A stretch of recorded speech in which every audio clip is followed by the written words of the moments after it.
2 दिन बाद आने वाला है, तो कुछ आपकी फॉर्म भी लैक कर रही है। तो कप्तान तो ये उस दिन कह रहे थे कि मेरे वो प्लेयर्स जो पिछले मैचों में स्कोर नहीं करते रहे, उनको हमने ये टास्क दिया या उनसे एक्सपेक्ट कर रहे हैं कि वो अब बड़े मैचेस में एशिया कप में परफॉर्म करेंगे। तो कैसा अब आज की जो परफॉर्मेंस है या पिछले आपके चंद मैचों की परफॉर्मेंस के बाद इंडिया के मैच को कैसा देख रहे हैं? देखिए जी, बिल्कुल बड़ा मैच होता है लोगों के लिए, उनके पॉइंट ऑफ व्यू से देखा जाए तो। बट ऐसा है कि हम लोग एज अ टीम इस चीज़ को नहीं देखते। हम ये देखते हैं कि हमारे लिए डे बाय डे जो नेक्स्ट मैच आ रहा है उसमें हमारा वही सेम प्रोसेस फॉलो करें, और जो इम्प्रूवमेंट्स हम अपने प्रोसेस में कर सकते हैं, एग्जीक्यूशन में बेहतर कर सकते हैं, वो करें। और एज अ टीम हम एक दूसरे पे ट्रस्ट करते हैं कि अगर कोई नहीं भी परफॉर्म करे या किसी की परफॉर्मेंस में गैप आ गया तो वो हमको अगर एक को बड़ा मैच जिता दे या कोई बैक टू बैक मैचेस जिता दे तो वो कवर हो जाता है। तो 11-15 लोगों की टीम है, तो हम नहीं चाहते कि कोई एक दो ही परफॉर्म करते रहें। हम यही चाहते हैं कि सब मिलके कोई एक एक मैच करके जिताते रहें, तो इस तरह हमारा कॉम्बिनेशन बने। In the light of this big victory, how does it feel? You know, generally, what the decision to bat first also was to get a feel for everybody and be ready for the important match. Not really. Actually, we saw the conditions; it looked pretty dry, and we thought that it's gonna be no dew. So batting first would be, yeah, and batting first and give them a big target and then defend it on that pitch that looked slow. So that would be difficult for them. So that's why we batted first. Saim, वो जो New York में match हुआ था T20 world cup, गालिबन आपको नहीं खेले थे, तो आप बेंच पे बैठ के कैसा लगा कि पाकिस्तान 120 नहीं चेस कर सका और वो लास्ट मैच था इंडिया से T20? सर उस बात को तो कोई साल 1.5 साल हो गया। उस वक्त आप पूछते तो मैं आपको बताता कैसा लगा। अब तो नहीं याद सर, मुझे बहुत टाइम हो गया उसको। साइम, एशिया ये जो अभी यूएई का जो लेग चल रहा है पाकिस्तान टीम का, इसमें आपकी जो परफॉर्मेंसेज हैं वो इतनी तवातर के साथ नहीं आ सकी बैट के साथ, तो इसको किस तरीके से आप देख रहे हैं? आपके ऊपर कोई प्रेशर है या टीम मैनेजमेंट ने आपको कोई इस चीज़ के ऊपर? दूसरा, अगर आप बता सकें टीम कॉम्बिनेशन के बारे में, क्योंकि काफ़ी ज़्यादा बात हो रही है कि पाकिस्तान 2 स्पिनर्स के साथ जाएगा या पेसर्स के साथ, तो क्या टीम मैनेजमेंट में अभी तक कोई इस चीज़ के ऊपर बात हुई है कि जो 2 स्पिनर की जो स्ट्रेटजी थी वो शारजा के लिए थी कि यहाँ पे थी?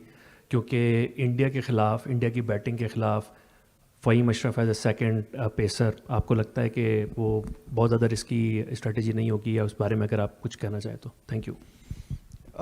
फर्स्ट ऑफ ऑल तो जैसे मैंने कहा कि हम लोग एज अ टीम एक दूसरे पे सब ट्रस्ट करते हैं, और it's a long term process कि हम लोग सारे एक दूसरे को ट्रस्ट करके लेके चल रहे हैं कि प्लेयर्स कॉन्फिडेंस में रहें और बारी बारी से सब लोग मैच जिताएं। तो ये तो लाइक हमारे हाथ में सिर्फ एफर्ट करना ही होती है, एंड देन रिजल्ट तो कोई भी नहीं बता सकता कि इन दी एंड ऑफ द डे कौन परफॉर्म करेगा। दूसरी चीज़, जहाँ तक आपने कॉम्बिनेशन की बात की, तो यू कैन सी हम लोग कंडीशंस असेस करने की कोशिश करते हैं जब मैच डे पे। इट्स अबाउट द डे के पिच कैसा दिख रहा है। अगर ज़्यादा ड्राई लगता है, हमको लगता है कि स्पिनर्स, तो then we go for 3 spinners. और अगर हमें लगेगा कि फास्ट बॉलर खिलाना ज़रूरी है तो वो कोचेज़ उस पर जाएंगे।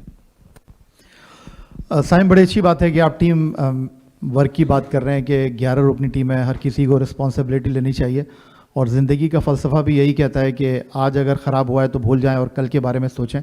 लेकिन ये क्रिकेट बड़ा जालिम कहते हैं कि क्रिकेट में जो है आप 90 दिन रोते हैं, सिर्फ 10 दिन हंसते हैं।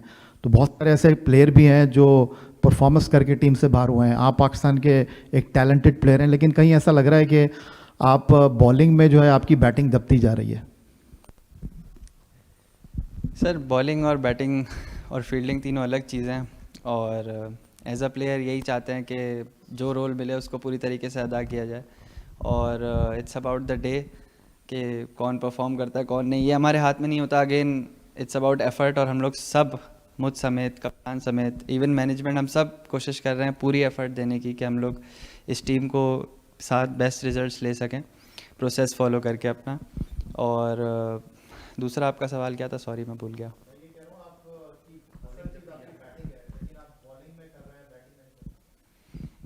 जी, मैंने आपको यही बोला ना कि जो रोल है उस पर हम एफर्ट कर रहे हैं, और बाकी परफॉर्मेंस तो हमारे हाथ में नहीं है। एफर्ट हमारे हाथ में, तो हो सकता है कल को कोई बड़ा मैच जिता दें तो सब कवर हो जाता है। तो वी ट्रस्ट आवरसेल्व्स, सब पे ट्रस्ट है। तो लेट्स सी कि हम यही होप करते हैं कि सब लोग मिलके कोई ना कोई बड़ा मैच जिताते रहें। साइम, थोड़ा प्रेशर और एक्सपेक्टेशंस के बारे में मैं आपसे पूछना चाहूँगी। आपका आई बिलीव आपका फर्स्ट मैच होगा इंडिया के ख़िलाफ़, और काफ़ी सारे प्लेयर्स टीम में अभी ऐसे हैं जिनका फ़र्स्ट मैच होगा इंडिया के ख़िलाफ़, और रीसेंट जो एनकाउंटर्स थे उसमें पाकिस्तान ने काफ़ी सारे मैचेस हारे हैं। तो एक कोई मेंटल प्रेशर और एक्सपेक्टेशंस का लोड, उसको हैंडल करना आपके लिए मुश्किल होगा, या आपको लगता है कि एक तरह से ब्लेसिंग इन डिसगाइज होगा कि आपको नहीं पता कि किस तरह का होता है प्रेशर इंडिया के साथ खेलने का, और you learn on the day? I think पिछले 3-4 महीने से हम लोगों की जो टीम कॉम्बिनेशन और मैनेजमेंट का यही मैसेज है सबसे ज़्यादा, कि पास्ट से सीखना है और आगे बढ़ना है, एंड हमने पीछे को याद नहीं रखना है और आगे पे ज़्यादा फोकस नहीं करना है। ऑन द डे जो हमारा नेक्स्ट मैच है 1 by 1 उस पर फोकस करके चलना है। एग्जीक्यूशन हमने बेहतर करने की कोशिश करनी है, प्रोसेस को फॉलो करना है।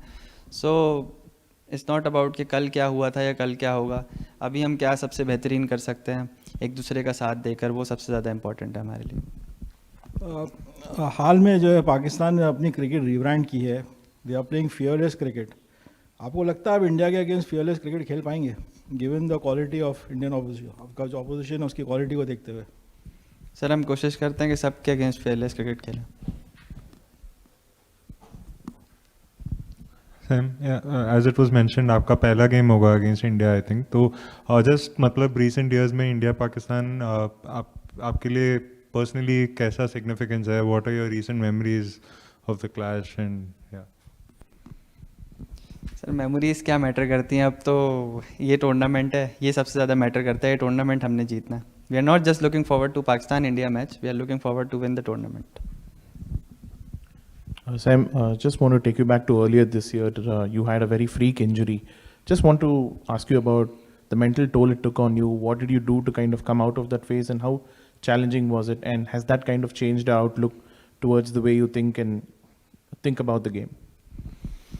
Yeah, it is challenging to have an injury, but I think what I think is it's not in our hands, and like it's uncontrollable. So if it happens, you do what you have to do and then come back to field again and give the full effort.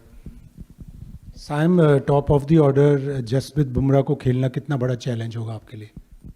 बिल्कुल challenge है sir, जब आप match खेल रहे होते हैं तो हर तरह का बॉलर आपके लिए चैलेंज ही होता है। सबसे बड़ा चैलेंज है कि टीम को किस तरह जिताना है, उसके लिए वेज निकालना, प्रेजेंट मोमेंट में रह के मैच में प्रेशर में, वो इम्पोर्टेंट है।